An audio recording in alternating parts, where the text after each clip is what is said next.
Hello friends, welcome back to our channel. Friends, આજે આપણો જે વિષય છે બહુ જ ઇમ્પોર્ટન્ટ વિષય છે ને આજે હું વાત કરવાનો છું ભારતીય સાક્ષ્ય અધિનિયમના most important MCQs mock test number 18માં.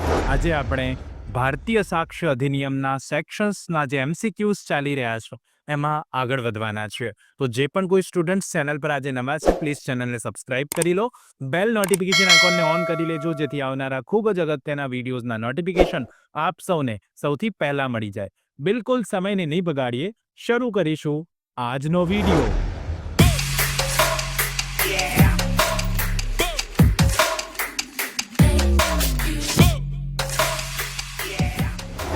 સૌથી પહેલો ક્વેશ્ચન છે, the પ્રિઝમ્પશન under section 35 of BSA is.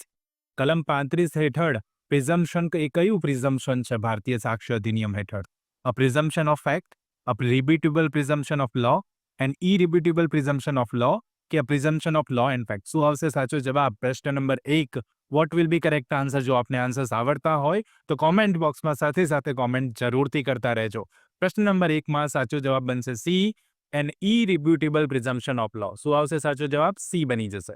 પ્રશ્ન નંબર 2 જો, judgment of a civil court is binding on the criminal court under all circumstances. દરેક સંજોગોમાં સિવિલ કોર્ટનું જજમેન્ટ ક્રિમિનલ કોર્ટ પર binding ગણાય. આ સ્ટેટમેન્ટ સાચું છે કે ખોટું છે? True, partly true, false or partly false? શું આવશે જવાબ? આ સ્ટેટમેન્ટ ખોટું છે. Okay, this statement is wrong, false. બરાબર? કોઈ પણ સિવિલ કોર્ટનું જજમેન્ટ એ કોઈ પણ સંજોગોમાં ક્રિમિનલ કોર્ટ પર બાઇન્ડિંગ ગણાય? ન ગણાય. ઓકે, એટલા માટે C will be correct answer, false. પ્રશ્ન નંબર 3 જુઓ. The principle of section number 38 of the BSA cannot be extended to which of the following? કલમ 38 કોને એક્સટેન્ડ નથી કરતી? કયા સિદ્ધાંતને એક્સટેન્ડ નથી કરતું?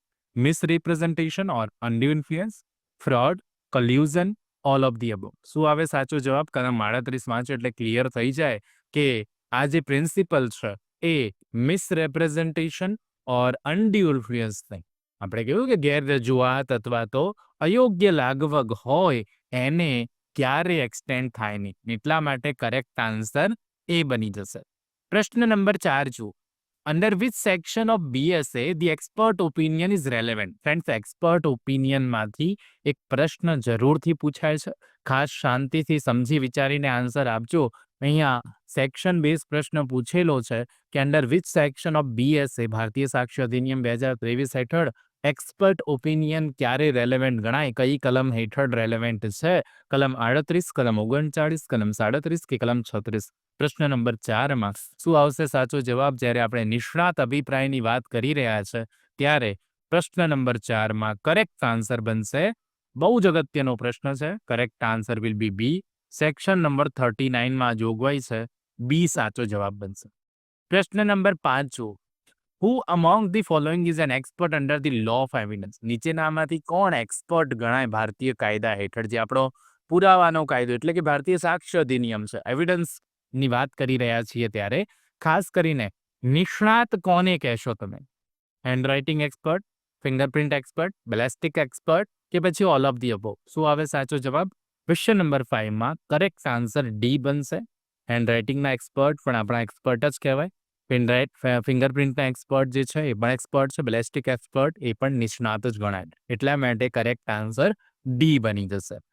સનદ માટેની પરીક્ષા એટલે ઓલ ઇન્ડિયા બાર એક્ઝામિનેશન માટે પુનઃ લો હાઉસ દ્વારા બેરેક્સનો નવો સેટ બહાર પાડવામાં આવેલ છે.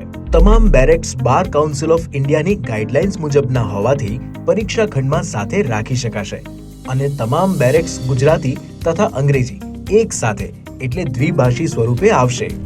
આ સેટમાં આપને બેરેક્સ ઉપરાંત પ્રીવિયસ પેપર સોલ્યુશનની બુક પણ સાથે મળશે. ભવિષ્યમાં વકીલાતમાં તથા સિવિલ જજની પરીક્ષામાં પણ આ જ બુક્સ ખૂબ જ ઉપયોગમાં આવશે. બેરેક્સ કોમ્બો સેટમાં તેમજ છૂટક પણ મળી શકશે તથા વ્યાજબી ડિસ્કાઉન્ટ સાથે ફ્રી હોમ ડિલિવરી પણ કરી આપવામાં આવશે. વધુ માહિતી કે ઓર્ડર કરવા માટે સંપર્ક કરો પુનઃ લો હાઉસ 9825986757 www.punhalawhouse.com. પ્રશ્ન નંબર 6 જુઓ. According to BSA which one among the following is irrelevant? હવે ઇરેલેવન્ટ પૂછ્યું છે ફ્રેન્ડ્સ, એટલે બહુ શાંતિથી સમજીને જવાબ આપજો કે ભારતીય સાક્ષ્ય અધિનિયમ હેઠળ કઈ વસ્તુ નીચેનામાંથી ઇરેલેવન્ટ ગણાશે? Evidence of previous good character is criminal cases, evidence of previous bad character in reply to evidence of previous good character in criminal cases, evidence of character to prove the imputed conduct in civil cases, evidence of character to prove the imputed conduct in civil cases except when relevant. શું આવશે સાચો જવાબ? પ્રશ્ન number 6 માં સાચો જવાબ C બનશે. evidence of character to prove the imputed conduct in civil cases આ irrelevant છે. આ પણ relevant, A, B અને D જે છે relevant છે, પણ C જે છે irrelevant છે, એટલા માટે જવાબ શું બને? C બની જશે. પ્રશ્ન નંબર 7 જો, evidence of character includes evidence of. હવે પૂછ્યું છે કે evidence of character includes evidence of. કેરેક્ટરનું એવિડન્સ હોય, પુરાવો હોય, તેમાં બીજો કયો પુરાવો હોય? Disposition only, reputation only, general reputation and general disposition, particular act by which reputation or disposition વેચ ઓન. જ્યારે પણ આપણે કેરેક્ટરની વાત કરી રહ્યા હોય ત્યારે હંમેશા જનરલની જ વાત આવે ફ્રેન્ડ્સ, એટલા માટે સાચો જવાબ સી બને. જનરલ રેપ્યુટેશન, જનરલ ડિસ્પોઝિશન, સામાન્ય વાત થાય, પર્ટિક્યુલર વાત ક્યારે થાય નહીં. ઓકે, તો 7 નંબરમાં સાચો જવાબ સી બની જશે. 8 જુઓ, relevancy and admissibility are under BSA are. તો અહીંયા કહે છે કે રેલેવન્સીની વાત હોય કે પુરાવો ગ્રાહ્ય રાખવાની વાત, જેને એડમિસિબિલિટી કહીએ આપણે, એ બંને એકબીજાના કેવા છે? સિનોનિમ, સમાનાર્થી છે, કોએક્સટેન્સિવ છે, બોથ A and B છે કે નન ઓફ ધી અબોવ છે? તો ફ્રેન્ડ્સ આ બંને અલગ અલગ ટર્મ્સ છે, એ સિનોનિમ્સ નથી, કોએક્સટેન્સિવ પણ કહેવાય નહીં, અને એટલા માટે જવાબ શું આવશે? D, none of the above. શું આવે જવાબ? D, none of the above. પ્રશ્ન નંબર 9 જુઓ, which part of BSA deals with the provision related to on proof. સાબિતી વિશેની જોગવાઈ કયા ભાગમાં છે? આપણે આખો કાયદો તૈયાર કરી દઈએ, પણ ક્યાંક આપણે પાર્ટ વાંચવાનો રહી જાય તો આપણે કન્ફ્યુઝ થઈ જઈએ કે ઓન પ્રૂફની જે પાર્ટ છે, એટલે મેં કહ્યું છે કે કાયદાને હંમેશા અનુક્રમણિકાથી વાંચવાની શરૂઆત કરવી પડે જ્યારે આપ પ્રિલિમિનરી MCQ ટેસ્ટ આપવા જઈ રહ્યા છો. એ બહુ જ જરૂરી બની જાય છે કે તમે શું કરશો? અનુક્રમણિકા, ઇન્ડેક્સથી કાયદાને તૈયાર કરો. એટલા માટે આવો પ્રશ્ન પૂછાય તો તમે એનો ઇઝીલી જવાબ આપી શકો. 9માં સાચો જવાબ શું આવે? ઓન પ્રૂફની વાત હોય, પાર્ટ નંબર 3માં એ જોગવાઈ છે, એટલે જવાબ સી બની જશે. નેક્સ્ટ ક્વેશ્ચન નંબર 10 છે. Which of the following facts need not be prove. હવે કીધું કે કઈ હકીકતો સાબિત કરવાની જરૂર નથી? Oral evidence, documentary evidence, fact taken judicially notice by court કે રેલેવન્ટ ફેક્ટ? શું આવે સાચો જવાબ? જે હકીકતોની અદાલતે નોટિસ લઈ લીધી હોય, ન્યાયિક નોટિસ લઈ લીધી હોય, તેને ક્યારેય સાબિત કરવાની જરૂર પડે નહીં, અને એટલા માટે 10 નંબરના પ્રશ્નોનો જવાબ બની જશે C. Okay, facts taken judicially notice by court need not be proved. એને સાબિત કરવાની કોઈ જ જરૂર નથી.